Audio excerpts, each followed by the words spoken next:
첫 번째 경기 오사수나 대 마요르카 분석 시작해보겠습니다.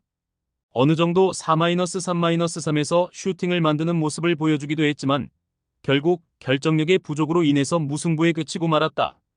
특히 낮은 라인을 구축하는 성향의 마요르카를 상대로는 더욱 공략이 어려울 수도 있을 것.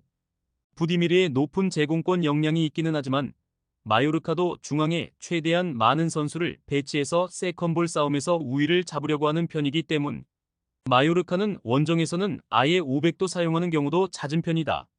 사실상 오사수나와 비슷한 컬러를 가지고 승부를 하는 식. 그나마 다르데르나 아사노 등 오픈 플레이 상황에서 공을 달고 전진하거나 할 수 있는 선수는 있긴 하다.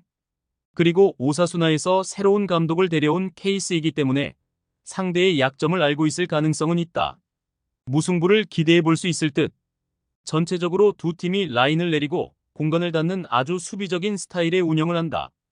그나마 오픈 플레이에서 공을 달고 뛰는 선수가 있다는 점, 마요르카의 현재 감독이 오사수나의 약점을 알고 있을 가능성이 높다는 점은 주목해 볼 여지 정도는 있을 듯.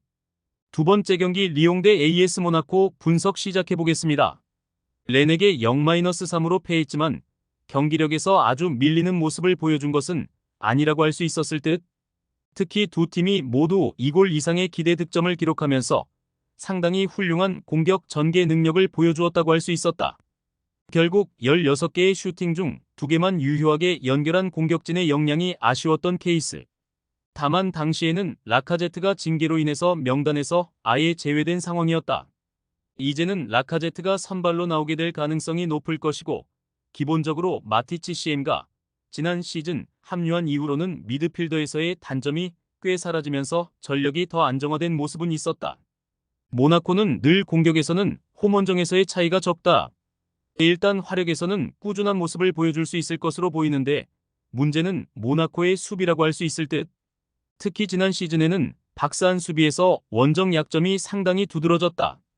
아무래도 홈에서는 상대가 강하게 압박하거나 공격적으로 나서는 경우가 잦은 편인데 결국 마리판 DF의 수비 범위 등 모나코가 상당히 지키는 데 있어서는 변수가 많다고 보는 편이 좋겠다. 실제로 낭트 전 같은 경우는 3개의 슈팅이 모두 실점으로 연결되는 경기를 치르기도 했다. 무승부를 기대해보고 있다. 일단 리옹이나 모나코나 미드필더 역량이나 공격적인 운영에 대한 흠은 거의 없다고 봐도 무방한 수준. 다만 지난 경기 리옹이 부진했던 것은 주력 공격수의 징계가 결정적이었고 모나코의 경우도 늘 원정에서의 박스 슈팅 제어와 수비 능력이 전체적으로 좋은 흐름은 아니다. 세 번째 경기 에스턴 빌라 대 아스날 분석 시작해보겠습니다. 아스톤 빌라가 자신감이 충만할 가능성이 있다. 일단 지난 시즌 아스날을 상대로는 더블을 기록했고 특히 아르테타 감독에게 에메리 감독이 상당히 강한 편. 이는 아스날 감독을 역임했던 경험과 함께 아스날의 전술 자체가 상당히 변화가 적다는 점에서 기인하는 모습. 특히 중앙을 제법 두텁게 가져간 뒤 상대 왼쪽을 공략하는 식의 전술은 상당히 좋은 흐름을 가지고 갔다. 아스날의 문제는 왼쪽 수비. 진첸코가 여전히 수비적으로 안정적인 성향은 아니라서 상대가 역습을 가는 상황에서는 늘 마갈량이스 등 센터백들의 부하가 심하다.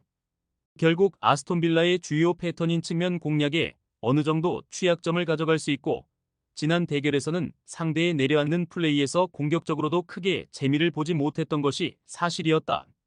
아스톤 빌라가 우세할 수도 있을 것 같다. 이는 아스톤 빌라가 아스날을 워낙 잘 상대했던 경험이 있기 때문. 특히 중앙을 어느 정도 두텁게 가져가면서 측면을 공략하는 식의 운영이 상당히 잘 통했던 모습.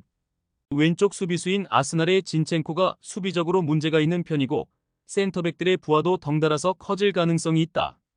네 번째 경기 도르트문트 대 프랑크푸르트 분석 시작해보겠습니다. 도르트문트의 올 시즌 주요 포메이션은 300일 가능성이 높다.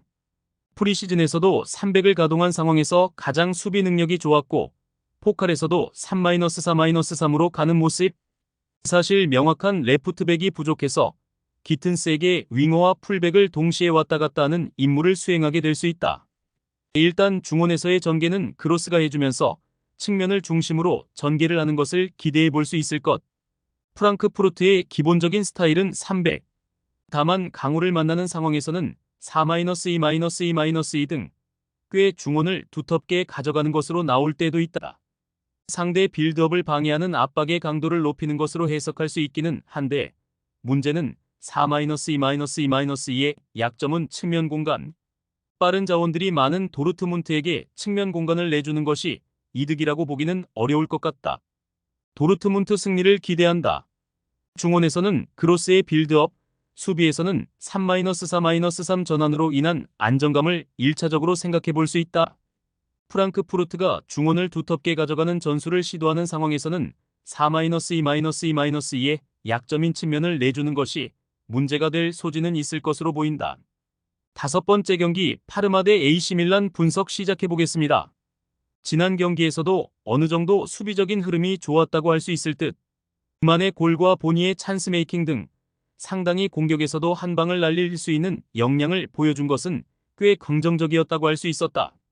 다만 지난 시즌에는 명확한 주포가 있다기보다는 여러 선수들이 합심하는 것으로 나서는 편이었고 전반적으로 팔레르모와의 대진에서도 전개에 비해서는 골 기록을 많이 써낸 것이 아니기는 했다.